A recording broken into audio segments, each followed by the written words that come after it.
Amadeus makes the experience of travel better for everyone everywhere by inspiring innovation, partnerships, and responsibility to people, places, and planet. Our technology powers the travel and tourism industry, inspiring more open ways of working, more connected ways of thinking, centered around the traveler. Our open platform connects the global travel and hospitality ecosystem, from startups to big industry players and governments too. Together, redesigning the travel of tomorrow. Amadeus, it's how travel works. Visit us to know more, Amadeus.com.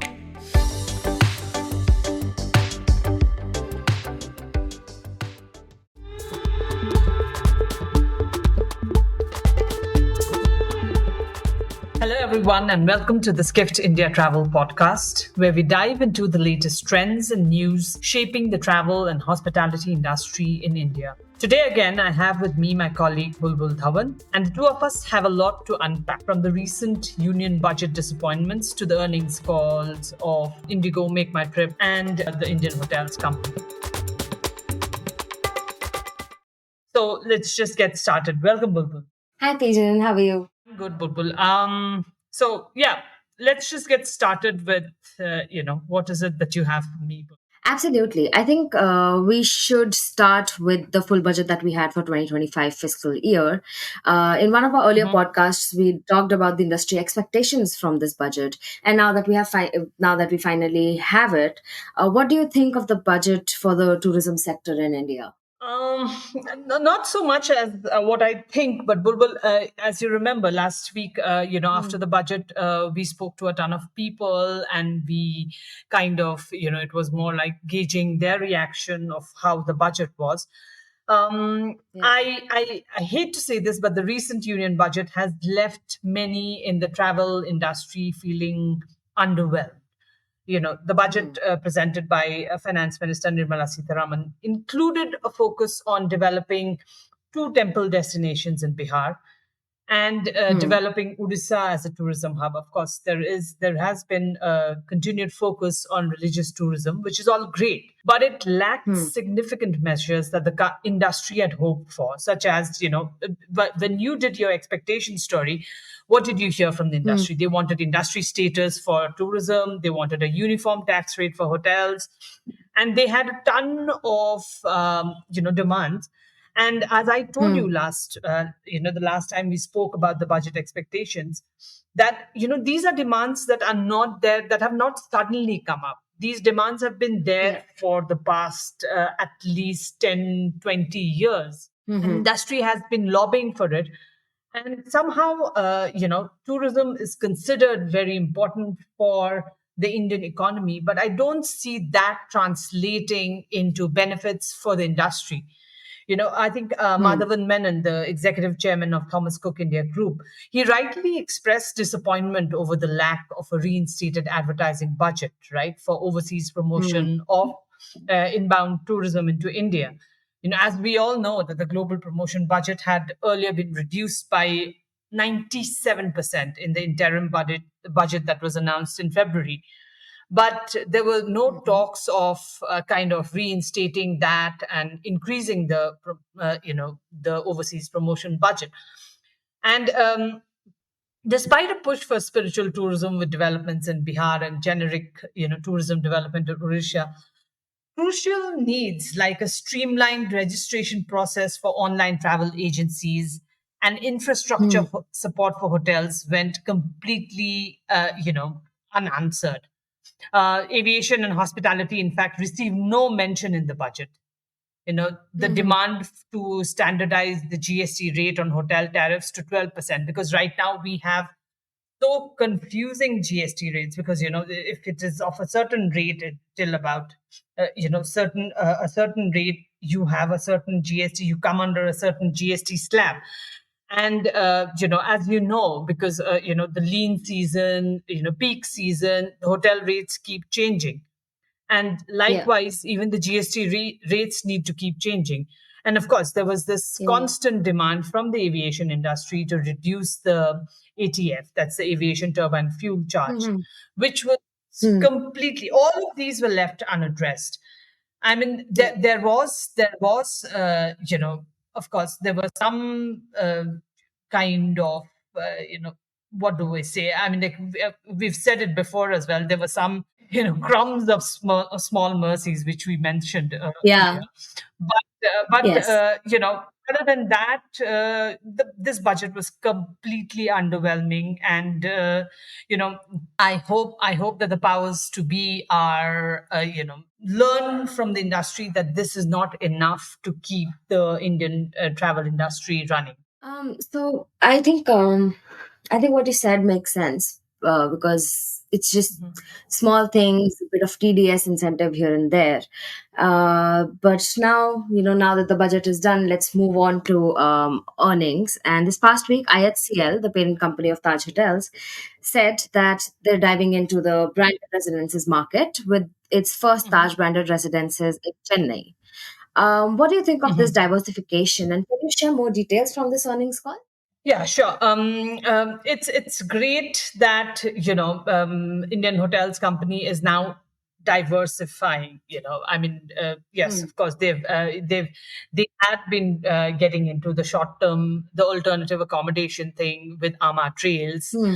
So Yeah. the Taj branded residences in Chennai, of course, it's a very upscale property, and Hmm. like you mentioned rightly, Puneet Chatwal, the CEO, had said that this is a very lucrative market segment in India, and Hmm. with over about 220 Indian billion rupees in market value today. Hmm. And it is, he said that it's showing double-digit growth, and this also offers, like I said earlier, IHCL a chance to diversify revenue streams.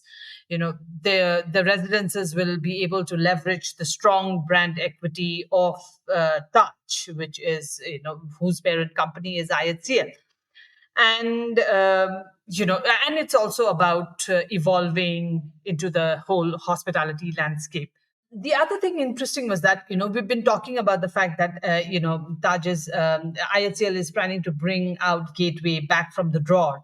So the Hmm. so Puneet also talked about the fact that the reimagined Gateway brand is going to launch this quarter. So he has mentioned earlier as well that Gateway will be a full service hotel. It will be in the upscale and upper upscale segment, and he said that the brand rollout will start with 15 hotels, that they're going to Mhm. scale that to 100 hotels by about 2030. And Hmm. from the earnings call, Puneet also said that this fiscal IHCL is targeting to open about 25 hotels, and I think they've already opened 7 hotels so far. Uh, the last Hmm. one was in Bihar, I think, in Patna. So Hmm. also, it's interesting that IHCL registered its ninth consecutive quarter of recorded Hmm. performance this year, this quarter again. So Hmm. and he did mention that Puneet did mention that there have been certain disruptions. The heat wave that was that North India was in the grip of, and then fewer wedding dates, because of course weddings is a big business. But in spite of everything, they've managed to kind of, these headwinds were, like you said, they were just temporary, because the tailwinds, which are structural long term tailwinds that have been stronger, like the GDP growth of India and the Hmm. favorable demographic dividend, higher disposable income, and the fact that now everybody wants to travel. So all in all, in spite of everything, it was a great quarter for IHCL. Right. And then we also had Indigo, which is continuing with its premium shift. We know that it's launching a business class model this year, and that it's also significantly upgrading its website and mobile applications. So, do you think this premiumization of Indigo is reflective of the Indian flying masses? Definitely, definitely. I mean, like Indigo, like you mentioned, Indigo first announced that it is going to order wide body aircraft, which means that it was Hmm. going to fly long haul, long Hmm. range. It would give Indigo the range to fly to certain parts of Europe, right, and Yeah. farther into Asia as well. And then IndiGo said that, okay, it's going to announce, last quarter they announced the business class. And this time they have talked about the fact that they're making strides in, kind of upgrading the digital experience. So, of course, like you mentioned, the website and the mobile app is going to be upgraded, and because they want to cater to a digitally savvy audience, and we know that in India, more and more people are going digital. And, part of the digital journey, like Peter Elbers, the CEO, said, is being where IndiGo's customers are. And that's why the airline also launched its AI booking assistant, 6E Sky, on WhatsApp. And, as we all know, WhatsApp is one of the biggest communication channels in India right now.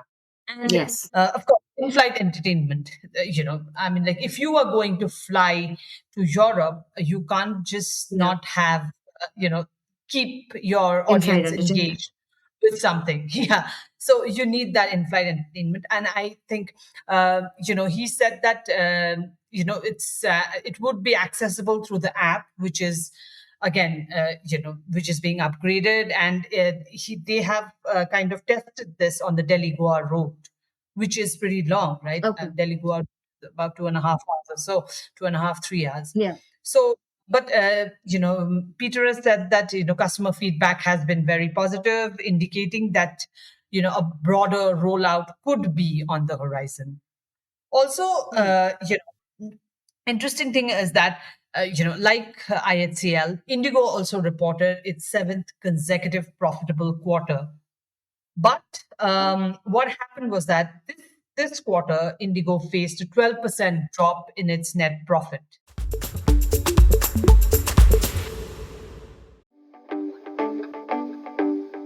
Amadeus makes the experience of travel better for everyone everywhere by inspiring innovation, partnerships, and responsibility to people, places, and planet. Our technology powers the travel and tourism industry, inspiring more open ways of working, more connected ways of thinking, centered around the traveler. Our open platform connects the global travel and hospitality ecosystem, from startups to big industry players and governments too. Together, redesigning the travel of tomorrow. Amadeus, it's how travel works. Visit us to know more, Amadeus.com.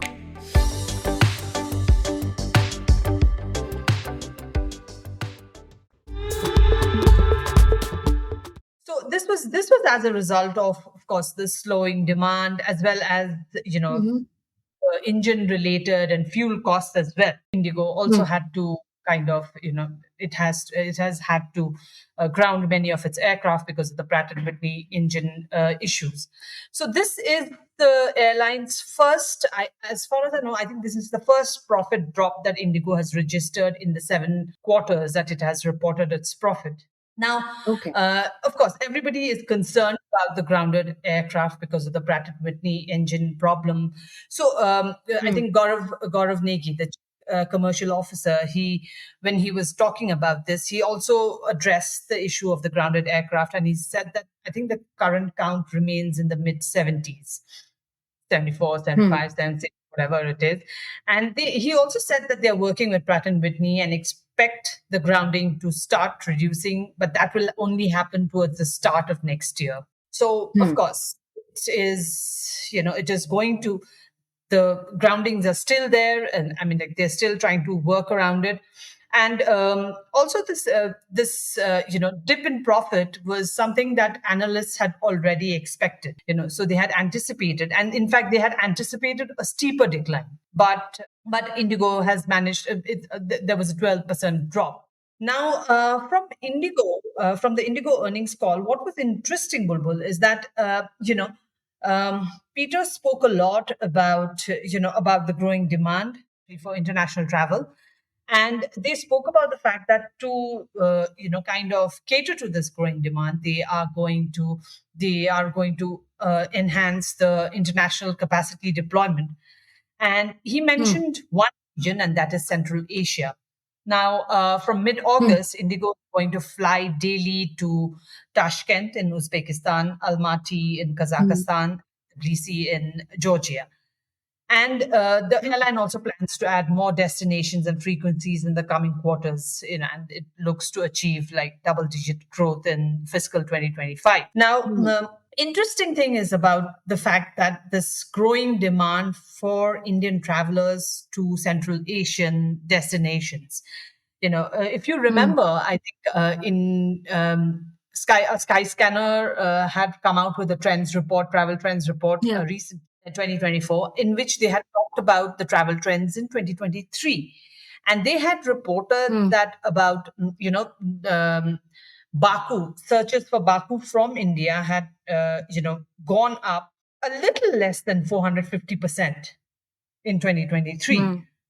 Now, if you look at it, if you, anybody who's clued into Indian social media and knows a lot about it, you will see a lot of these social media influencers, talking about a place that looks like Europe, that feels like Europe, but is not as expensive as Europe.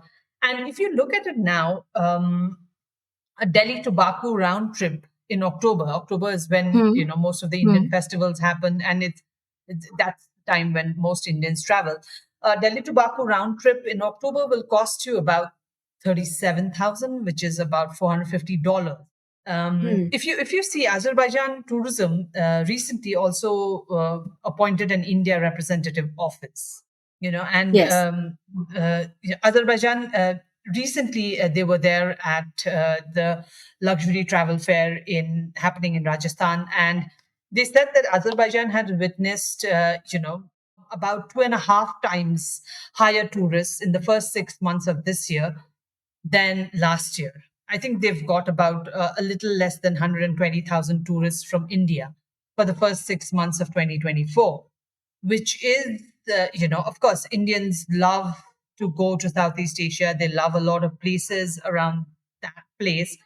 But Central Asia is increasingly becoming a bigger draw for Indian tourists. And from IndiGo, let's also talk about the largest online travel agency in India. We had MakeMyTrip's earnings call during this week, in which Rajesh Mago, the group CEO of MakeMyTrip, said that India's rising middle class and higher disposable income have boosted spending on discretionary services. So can you shed some light on what else Mago said? Yeah. Like IndiGo and IHCL, MakeMyTrip also reported its highest ever quarterly, gross bookings revenue, adjusted profit. This in the first quarter of fiscal 2025. Now, turning to what Margot talked about, MakeMyTrip is honing in on India's rising middle class. I think we've talked a lot about the potential of the rising middle class. We had a mega trend that said that how India's rising middle class is fueling this surge in outbound travel.